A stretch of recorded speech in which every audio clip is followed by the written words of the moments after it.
So Margaret asked me to give a quick summary of the day. I will make it quick because I think everybody is pretty much ready to go their merry way. It's been said that history is written by the victors. Well, I wouldn't call myself a victor today, but I would say that the summary is usually written by the person who's asked to summarize. And so my version may be just my version. It may not correspond to yours. I was listening intently, but through my own filter. And maybe my conclusion on the summary is what I wanted it to be. I think this group today was very much engaged, really enthusiastic, and I would put them on the spectrum between the middle and the optimistic end, so cautiously optimistic. I discerned about 10 or so summary points. Initially, I was going to make attribution, but there were so many people that agreed with each other, I didn't want to say a point, and then these are the 10 people that said something that would support it. So here we go. Number one, it didn't seem that anybody was really in favor of decoupling. People still want to forge on ahead with engagement. Fadi, I will say, emphasized the importance of relationships, that we have to work on the relationship before we deal with the content matter. Work harder on the relationship, I should say. But Fadi also emphasized that you have to have a bottom line. If you just cave on everything, you don't have something you believe in that you're sticking to, you'll get nowhere. And then I'm still with attribution because this is where I started. Jonathan Fritz used the phrase carrots and sticks. I'm not sure it's a phrase everybody would want to identify with, but it does seem clear that ultimately that's where we're left, is carrots and sticks, and an attempt to collaborate.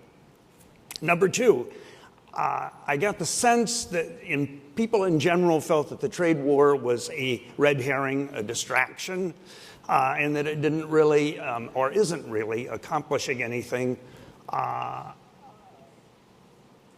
If anything, we should be focused more on creating a more level playing field. I'm not sure that the trade war is helping. And I didn't hear anybody say that they thought it was. Number three, we should try harder to recognize that there are things China will not change, and there are other things that they may be willing to change, and quit focusing on the things that they're not going to change anyway, and work harder on negotiating the things that are potentially changeable. And as importantly, in the words of, was it Pogo, we have met the enemy and he is us. We've got to focus on our own progress, our own education system, our own R&D, and eliminating this polarization that we have in our government that renders us so ineffective. Number four, we should not be in any way behaving in a way that can be construed as trying to keep China down. We should try hard to get China to conform to international rules that we feel are important, but we should also be good or better in our, I'll call it propaganda, but making it clear that we're not trying to keep China down. We're simply trying to get them to conform to the international rules that we support. Number five, we should realize that China is not a single mind, is not a monolith. That there are hardliners, there are people who wish to collaborate, and there are a lot of ordinary people who admire the U.S. and would like to do more with us. Number six, we should keep our borders open. That there is more risk in isolating ourselves from scientific advancement per collaboration than there would be in keeping our borders open. I'm harking back, somebody quoted John Adams earlier today. I read his biography. I don't remember him saying this, but I've been saying it for years. Technology moves across borders whether we want it to or not. There is no wall that you can build to contain it. Number seven, we must do a better job of building alliances with other countries. This going it on our own and emphasizing America first is not fortuitous. And I would restate what I stated before, and that is I think that the most successful countries are generous with other countries, that generosity attracts others, and that focusing on ourselves doesn't.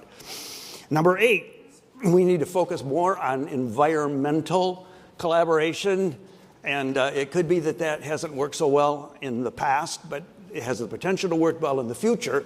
The environment is one of the few problems that we face that could crush us all in the near term, and we need to spend more time working on electric vehicles. I forgot my number now, but I think I'm at 8, and that is that artificial intelligence is not a race. There's more to be gained through collaboration than through out-and-out competition. Again, technology crosses borders, whether we want it to or not. And I think Fadi's point is an important one, that the nature of technology, being an abstraction, requires more than policy. It requires diplomacy. Number 9, China is changing. We're dealing every decade with a different China.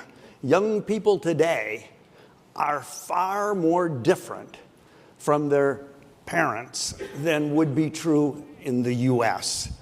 If you are in China and you're 90, you experience the liberation. If you are in China and you're 80, you experience the Let 100 Flowers Bloom campaign. If you're 70, you experience the Great Leap Forward and the famine. If you're 60, you experience the Cultural Revolution. If you're 40, you experience the Reform and Open. If you're 25, you don't remember any of those things because they're not in the history books. And you are, at least in relative terms, enthusiastic about contact with America.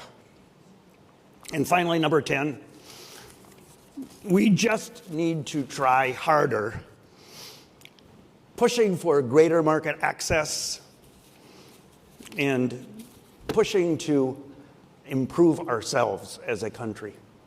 That's my summary. I hope it corresponds a little bit to yours. If it doesn't, mine's the official version, so thank you very much. And I hope you'll come again. Thank you.